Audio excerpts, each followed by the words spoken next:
6। देखो इसमें कहता क्या है, चलो, उस बिंदु के निर्देशांक ज्ञात कीजिए जो बिंदुओं 4 - 3 और 8 5 को जोड़ने वाले रेखाखंड को आंतरिक रूप से 3 अनुपात के सिखाए हुए हैं।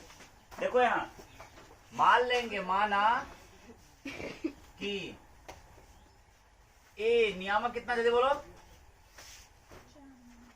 4 - 3 और बी नियामक 8 5 तथा दिया हुआ है यहाँ पे m अनुपात n बराबर कितना है, 3:1। नाउ बिंदु पी एक्स वाई का नियामक, वही बिंदु पी एक्स वाई बराबर, सिंपल सुनो ना, नियामक लिखिए दिए यहाँ पे एक्स वाई। सूत्र क्या होता है, mx2 + nx1 by m + n, my2 + ny1 by m + n, ये ना होता है। बैठा दो, कितना हो जाएगा, m का मान 3 गुना x2 का मान 8 प्लस n का मान 1 गुना x1 का मान 4 और बटे m + n, फिर m गुना y2 + n गुना y1 बटे m + n, क्या जाएगा, 8 या 24 + 4 इकाई 4 बटे 4, 3 × 5 = 15 - 3 इकाई 3 बटे 4, ठीक है ना। 3 × 5 = 15 तो लिखे, कहाँ 35 लिखे हैं, बटे 4, 12 बटे 4, 7 × 4 = 28, 3 × 4 = 12, 7 और 3 लिखेंगे। अभिष्ट बिंदु कितना होगा, 7 3 होगा, जो किसको 4 - 3 तथा 8 5 को कितना में 3:1 के अनुपात में विभाजित करता है। कोई दिक्कत किसी को? एग्जाम्पल नंबर 7 है ना, उदाहरण 7 में कहता है तुम्हारा कि बिंदु 4 -4 6 बिंदुओं A इतना B इतना को जोड़ने वाले रेखाखंड को किस अनुपात में काटता ही निकालना है, ठीक है, m अनुपात n का मान निकालना है। देखो इस प्रकार से है, एक तो यहाँ पे A दिया हुआ है और यहाँ पर B दिया हुआ है, इस जगह का मान भी दिया हुआ है, ये भी दिया हुआ है, यह भी दिया हुआ है, यह भी दिया हुआ है। कह रहा है कि यहाँ m और n का मान निकालिए। बस समझ में आया? दिया गया है कि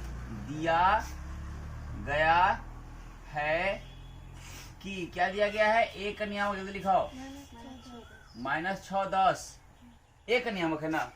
अब b का नियामक कितना है, b का नियामक है 3 -8, ठीक। और बिंदु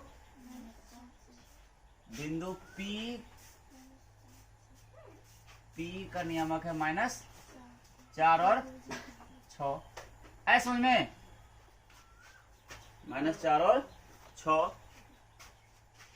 चूंकि क्या ना, मतलब अब माना कि P, ये जो P है हल्का कोमा देकर, AB को m अनुपात n में विभाजित करता।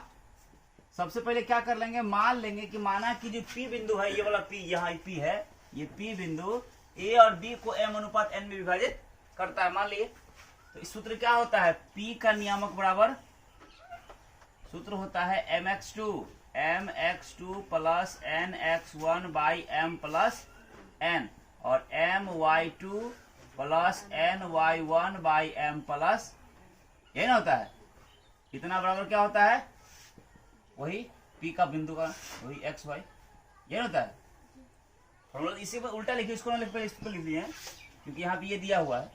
अब बैठाओ, m का मान m ही माने हैं, m का मतलब m मान है ना, m गुना x2 का मान कितना होगा 3 प्लस n गुना x1 का मान कितना होगा -6 बटे m प्लस n, फिर m गुना y2 का मान -8 प्लस n y1 का मान 10 बटे m प्लस n हुआ। अब बराबर इसका मान दिया हुआ है कितना है -4 और 6, ये ना है p का मान। अब देखिए 3 है कहीं 3m प्लस माइनस माइनस में 6n बटे m प्लस n, फिर यहाँ माइनस में 8m प्लस में 10n गुना हो रहा है तो अब बटे m प्लस n बराबर कितना होगा माइनस में 4 बटे 6, ये ना होगा -4 और 6। अब देखो इसको बराबर करो, चाहे इसको बराबर, कोई इसको बराबर करो, मान लो इसको करते हैं 3m माइनस 6n बटे m प्लस n बराबर कितना हो जाएगा माइनस में 4, नीचे कुछ क्या होगा एक क्रॉस मल्टीप्लिकेशन कर दो, इतना गुना 1 करेंगे तो सेम हो जाएगा 3m माइनस 6n बराबर 4 गुना m, तो देखो माइनस में रहेगा प्लस गुना माइनस तो माइनस में 4m और प्लस गुना माइनस में 4n हो गया। अब देखो अरे यहाँ m है नहीं, 3m है दिया हुआ, इधर माइनस में क्या जाएगा प्लस में 4m, चलो बराबर माइनस में 4n दिया हुआ है इधर पहले से है ना, इधर प्लस माइनस हो क्या जाएगा प्लस में 6n। कोई दिक्कत हो रहा है किसी को? अब देखो नीचे दिखाई दे रहा है सबको, 3 और 4 मिला के 7 गो m बराबर 6 गो आमदनी और 4 गो कर 2 गो m क्या होगा आमदनी हो जाएगा, बचेगा ना। अब देखिए यहाँ पे इधर m का m रहने दो, रहने दिए, इधर n गुना है ना 2 के साथ, इधर क्या हो जाएगा भाग में हो जाएगा, और इधर पहले से 2 दिया हुआ है, इधर m के साथ गुना है 7, इधर क्या हो जाएगा भाग में हो जाएगा। देखो m अनुपात n बराबर 2 अनुपात 7 हो गया, अर्थात m अनुपात n बराबर 2 अनुपात 7। देखो है उत्तर, आया समझ में? बनाओ। देखो उदाहरण 8 समझना ध्यान से। अब 8 में कहता है तुम्हारा कि बिंदुओं a 2 - 2 और b -7 4 को जोड़ने वाले रेखाखंड को देखो ऐसे है, एक है a यहाँ पे ठीक और एक है यहाँ पे b। a का नियामक कितना है 2 - 2 और b का -7 और 4। इसको सम त्रिभाजित, कोई भी चीज को अगर 3 भाग में बांटना है तो 2 जगह काटना होगा। जैसे ये डंडा है मान लो इतना, उसको 3 भाग बांटा, दूसरे यहाँ काटे तो 3 भाग हो गए, 1 2 3, जितना भाग में बांटना है उसको वो एक कम भाग में काटना होगा। सम त्रिभाजित बराबर 3 भाग में बांट 2 जगह काटेंगे, मान लो इसको फिर यहाँ काटेंगे फिर यहाँ काटेंगे, देखो 1 2 3 भाग हो गया। इसी का नियामक निकालना है, इसका कितना होगा और इसका कितना होगा, बस समझ आया। देखो दिया गया है कि क्या क्या दिया गया है, a नियामक है इसका 2 - 2, b नियामक है इसका -7 4। माना कि AB को बिंदु P तथा Q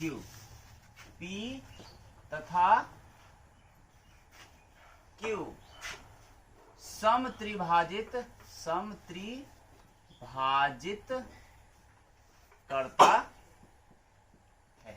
मान लिए कि माना कि AB को मतलब इसको A और B को बिंदु P और Q क्या है सम त्रिभाजित करता है। नाउ मतलब अब P का नियामक ये निकालते हैं पहले, किसका P का नियामक। सूत्र होता है क्या mx2 + nx1 / m + n और my2 + ny1 / m +।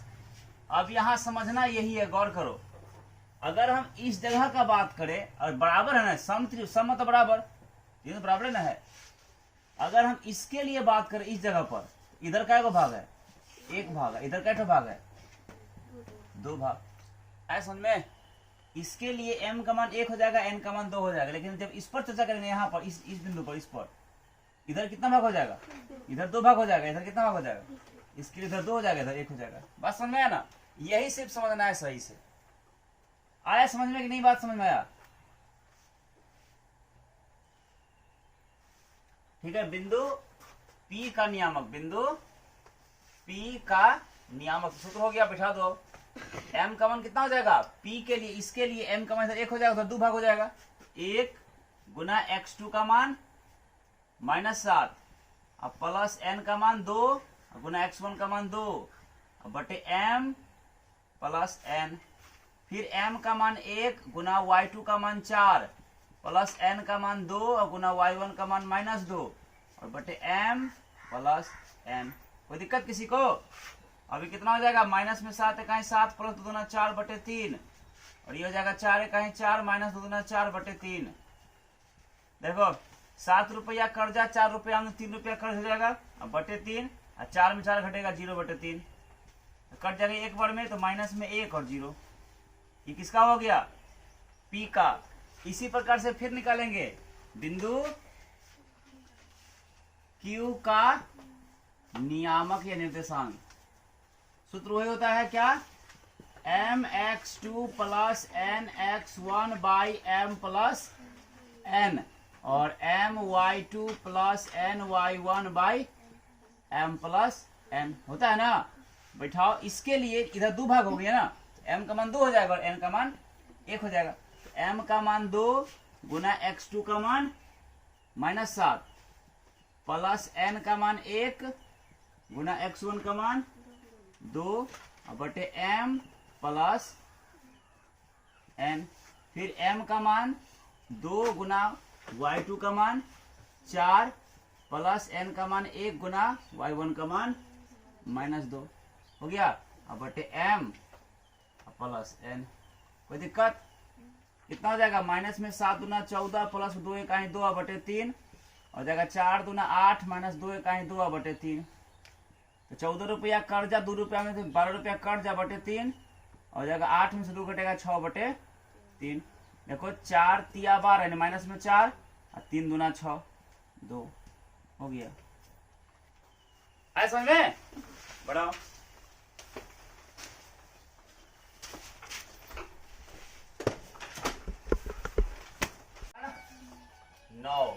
इसमें कहता है तुम्हारा कि बिंदुओं 5 -6 और -1 4 को जोड़ने वाले रेखाखंड को y अक्ष किस अनुपात में विभाजित करता है? y अक्ष का मतलब क्या हुआ, 0y किस अनुपात में विभाजित करता है? देखो ऐसे है, एक बिंदु नाम दिया है क्या? नाम नहीं दिया है। एक बिंदु यहाँ पर है, नाम जो भी है नाम बताओ इसका।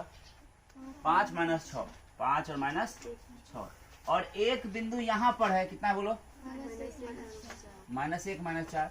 इसको y अक्ष का मतलब क्या होगा, 0 और y है ना। y अक्ष का निर्देशांक क्या होता है, x 0 y रहता है। ये किस अनुपात में काटता है, मतलब m और n का मान निकालना है। आए समझ में? सबसे पहले क्या कर लेंगे, मान लेंगे a का नियामक कितना, b का नियामक कितना और p y अक्ष है। देखो माना कि a नियामक है तुम्हारा 5 और -6, b नियामक है -1 -4 तथा y अक्ष का नियामक या निर्देशांक कितना है, 0y है ना। नाउ मतलब अब सूत्र होता है mx2 plus nx1 by m plus n और comma my2 plus ny1 by m plus, ये ना होता है।